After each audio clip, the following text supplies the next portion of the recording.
आपने slum dog Millionaire film तो देखी ही होगी, लेकिन क्या कभी किसी कूड़ा उठाने वाले को करोड़पति बनते हुए सुना है?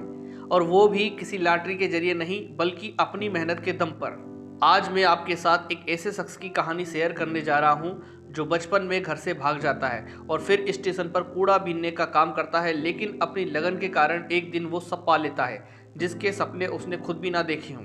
इस आदमी का नाम है विक्की रॉय, जिसका नाम शायद आपने पहली बार सुना हो, लेकिन उसके जीवन की कहानी सभी के लिए प्रेरणा का काम करेगी। तो मैं हूं आपका दोस्त पवन गोस्वामी और स्वागत है आपका न्यू कौटिल्य एकेडमी के यूट्यूब चैनल पर। अगर आप इस चैनल पर नए हैं तो प्लीज़ चैनल को सब्सक्राइब कीजिए और अंत में वीडियो अच्छा लगता है तो प्लीज़ लाइक कीजिए, कमेंट कीजिए और अपने दोस्तों में शेयर कीजिए।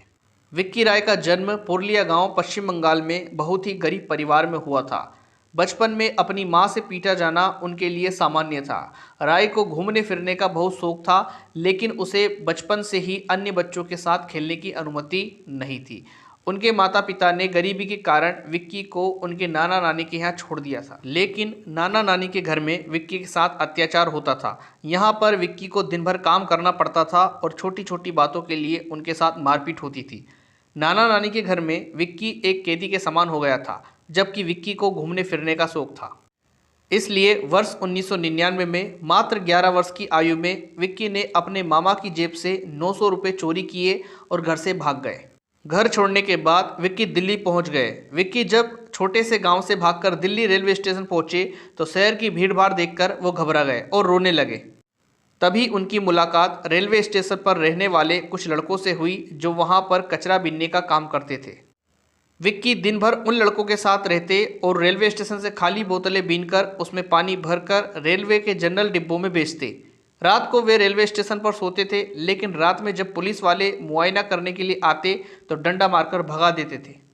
कुछ दिनों बाद कुछ व्यक्ति वहां आए और विक्की को अपने साथ अनाथालय ले गए, लेकिन अनाथालय हमेशा अंदर से बंद रहता था और कमरे में बंद रहना विक्की को बिल्कुल भी पसंद नहीं था। इसलिए एक दिन सुबह जब दूध वाले के लिए दरवाज़ा खोला गया तो वह वहां से भाग गए और फिर से कचरा बीनने का काम करने लगे। कुछ समय बाद उन्होंने यह काम भी छोड़ दिया और अजमेरी गेट के किसी सड़क किनारे पर बने रेस्टोरेंट में बर्तन धोने का काम करने लगे।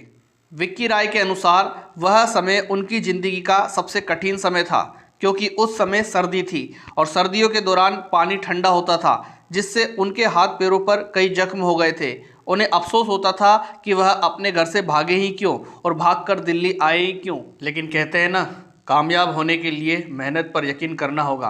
किस्मत तो सिर्फ आजमाई जाती है, पर मेहनत तो करके दिखाई जाती है। ऐसे ही कुछ दिन बीत गए और एक दिन उसी रेस्टोरेंट में एक सज्जन व्यक्ति खाना खाने आए, जो कि सलाम बालक ट्रस्ट के स्वयंसेवक थे। उन्होंने जब विक्की को काम करते देखा तो कहा कि तुम्हारी पढ़ने लिखने की उम्र है, पैसे कमाने की नहीं, और वे विक्की को अपने साथ सलाम बालक ट्रस्ट में ले गए। आगे सलाम बालक ट्रस्ट की अपना घर संस्था में विक्की रहने लगे। वर्ष 2000 में उनका दाखिला 6 क्लास में करा दिया गया और वे निरंतर स्कूल जाने लगे, लेकिन कक्षा 10वीं में उनके मात्र 48% आए।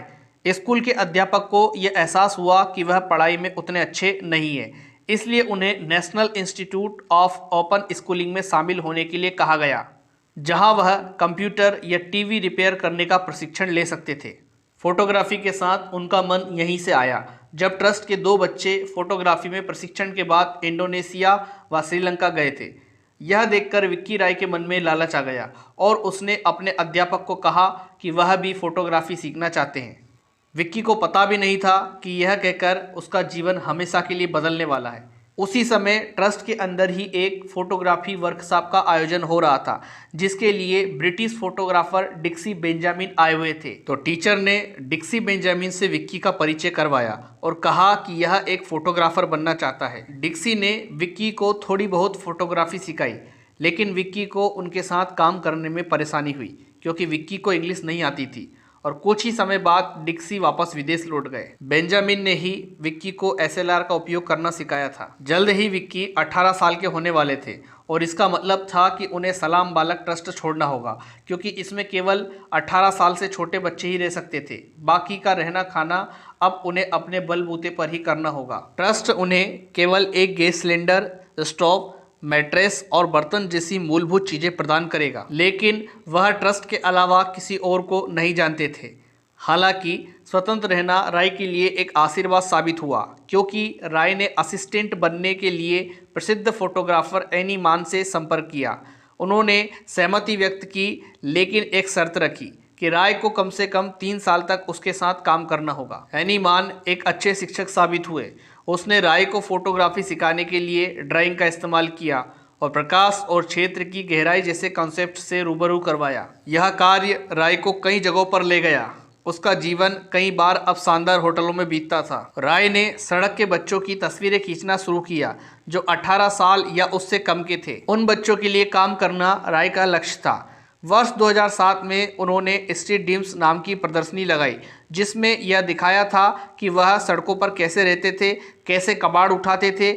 यह ब्रिटिश कमीशन और DFID द्वारा प्रायोजित की गई थी, जो बहुत सफल रही। राय ने लंदन और दक्षिण अफ्रीका में भी प्रदर्शनी लगाई, जो कि काफ़ी सफल रही। यह वह समय था जब राय को लगने लगा कि वह एक बहुत बड़े फोटोग्राफर हैं और उनमें घमंड आने लगा। यह देखकर एनी मान ने उन्हें बुलाया और कहा कि प्रदर्शनी से पहले वो सरल थे, लेकिन अब वह घमंडी होते जा रहे हैं, जो भविष्य के लिए बिल्कुल भी अच्छा नहीं है। अपने गुरु की बात मानते हुए उन्होंने वादा किया कि अब वह ऐसा नहीं करेंगे। स्ट्रीट ड्रीम्स की सफलता के बाद राय नई परियोजना को लेकर आश्वस्त थे।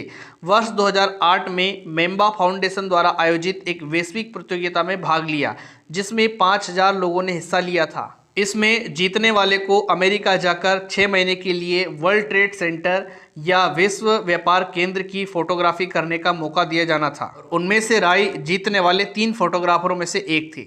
उनका काम WTC में प्रदर्शित हुआ और उन्हें ड्यूक ऑफ एडिनबर्ग अवार्ड से नवाजा गया। राय को बकिंगम पैलेस में प्रिंस एडवर्ड के साथ दोपहर के भोजन के लिए आमंत्रित किया गया। यह पहली बार था जब उन्होंने महल के बारे में सुना था। राय का काम कई जगहों पर जाना शुरू हुआ, जैसे व्हाइट चैपल गैलरी, फोटोमूम स्विट्जरलैंड आदि। वर्ष 2011 में विक्की राय ने अपने दोस्त चंदन गोम्स के साथ एक लाइब्रेरी खोली। इसमें फोटोग्राफी की किताबें रखी गई। फोटोग्राफी की किताबें काफ़ी महंगी आती थी, जिसे एक साधारण बच्चा नहीं खरीद सकता था। उन्होंने सभी बड़े फोटोग्राफर को एक मेल किया और अपना उद्देश्य बताया और कहा कि वे उनसे उनकी एक किताब लाइब्रेरी के लिए फ्री में लेना चाहते हैं, ताकि गरीब बच्चों को फ़ायदा हो सके। इस तरह उन्होंने करीब काफ़ी सारी किताबें इकट्ठा की। यह लाइब्रेरी गरीब बच्चों के लिए फ़ोटोग्राफी का आयोजन करता है। यह लाइब्रेरी वर्तमान में दिल्ली के मेहरौली में ओजस आर्ट गैलरी में स्थित है। तो दोस्तों, यह एक कूड़ा उठाने वाले की कहानी थी, जो अपनी मेहनत के दम पर आज भारत के बड़े बड़े फोटोग्राफर की लिस्ट में शामिल है। किसी ने सही कहा है कि परिश्रम वह चाबी है जो किस्मत के दरवाजे खोलती है। कई लोग अपनी ज़िंदगी हालातों का रोना रोते हुए बिता देते हैं, तो कई हालातों को झुकाने के लिए मजबूर कर देते हैं। अब आपको तय करना है कि आप क्या करना चाहते हैं। दोस्तों, अगर आपको यह कहानी अच्छी लगी हो तो कृपया इसे शेयर करें। आप अपने विचार हमें कमेंट के जरिए भेज सकते हैं।